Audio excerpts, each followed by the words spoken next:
I think it would take a few rounds. Really? But yeah. First of all, Jake is a lot bigger. Jake's a lot bigger. But what weight would they fight Well, at? I don't think Jake is getting anywhere lower than 205 pounds.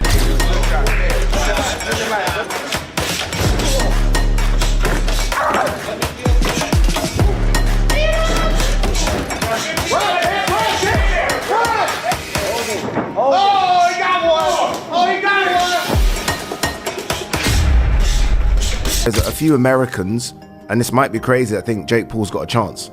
And I know that sounds crazy, but I do think that there are, where I don't believe anyone over here thinks this goes more than around 2 max. Joe Rogan was stunned after seeing Jake Paul's new physique ahead of the Anthony Joshua fight. He said Jake looks sharper, more focused, and more prepared than ever before. Rogan pointed out that Jake has already faced real fighters even if some were past their prime and still trained with serious commitment. He also noted that Joshua getting close to 40 changes the dynamic of this matchup. For Rogan, this transformation makes the fight far more interesting, and he genuinely wants to see how this showdown plays out. Crazy.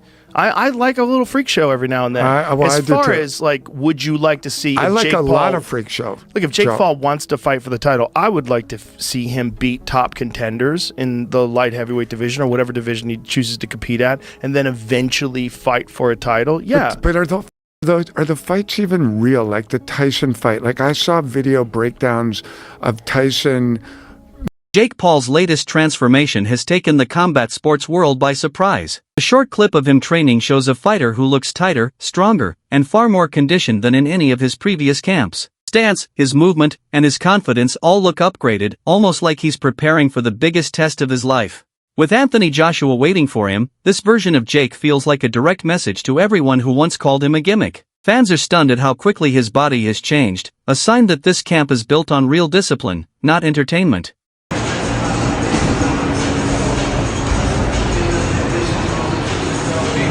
Former world champion Andre Berto adds another interesting angle. While he knows most fans expect Anthony Joshua to score a clean knockout, he says this matchup isn't as simple as it looks. Joshua hasn't delivered standout performances recently, and that inconsistency makes the fight less predictable. Meanwhile, Jake is surrounded by a strong training team pushing him to use his youth, strength, and conditioning wisely. Berto believes this fight depends entirely on which version of Joshua shows up. With Jake improving and staying focused, he thinks the outcome could go in any direction. I think you our baby. Like, you one of the first ones, and he gonna always take care of Bert. But then Floyd was as massive as he was. So how you split, how you do that? No, I mean, one thing with Al's always gonna, he got loyalty to, he got big loyalty to Floyd as well. Because they made so much money together. But, it's funny how, he can say whatever he wanna say. You know what I'm saying? It's funny how that, how the fight got, it kind of came about, but they had the Pacquiao and Floyd fight. We all go up there, we check the fight out, good situation. And then just me and my lady, we walking through the casino. What's his name? Rodney Jerkins. Right. You know what I mean? Rodney Jerkins, big music producer. Yeah. Y'all can talk to him and ask him. Rodney Jerkins. Some analysts are breaking down Jake Paul's preparation from an economical point of view. They highlight his sparring with heavyweights and how these sessions benefit both sides. For Jake, it's a chance to feel real heavyweight power and learn how to stay calm under pressure. For the heavyweights, the reward is financial. Training with a big-name star like Jake brings in a much larger payday than a normal camp. These sparring rounds become both a valuable learning experience and a business opportunity, leaving everyone involved with something to gain. They're getting a lot of money to be there, and it's easy work. But what is in that for Lawrence Okoli, Frank Sanchez, and Jared Anderson? Easy money. I don't know how much he'll be paying sparring partners. I assume to get those caliber of sparring partners in, it's got to be big money. Lawrence Okoli's got a fight coming up. If you're Joe Gallagher, are you go spar Jake Paul? Is that going to help you? No, absolutely not. Are you going to get a bit of profile from it, perhaps? People are going to hear your name? Yeah. Does that help? I remember going to spar with Kessler, and I got £500 or euros for the week. It was the hardest money I've ever earned in my life. But how much did you learn from? Yeah, me, bundles. Yeah. What's Okoli learn? I don't get it. No. I do get it, the money. But when you got a fight coming up, I'm thinking, really? Are you going to get anything out of that sparring that's going to help you in your fight? Maybe you are. Maybe I'm just completely diminishing Jake Paul's ability, but I'm struggling. I really am. Fair play to Jake Paul. I mean, And you're right, there's a bit of a conflict there because Joshua used to manage him. didn't yeah, it was through 258, he? right? Yeah. But surely they're smashing him to pieces. Surely Jake's going, oh, what the fuck? This is fucking horrible. Every single one of those 3 fighters there could annihilate him in a round.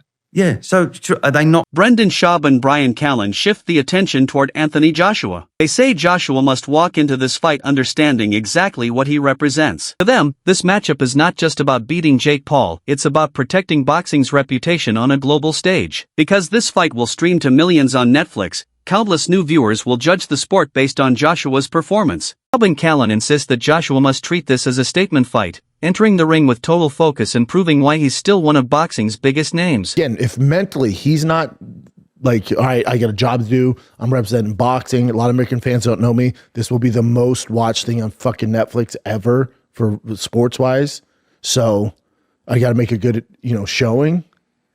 Hopefully he has that approach. I assume he does, because he did with Francis, he was like, nah, bitch, the train stops here. Yeah, And Tyson Fury's a little more of a character. Hey, wow, what are we gonna do? Let's move around a little bit. I remember when he caught Klitschko with that uppercut, Anthony Joshua. And he got caught. He got set down. Klitschko, yes. And Klitschko is a big man.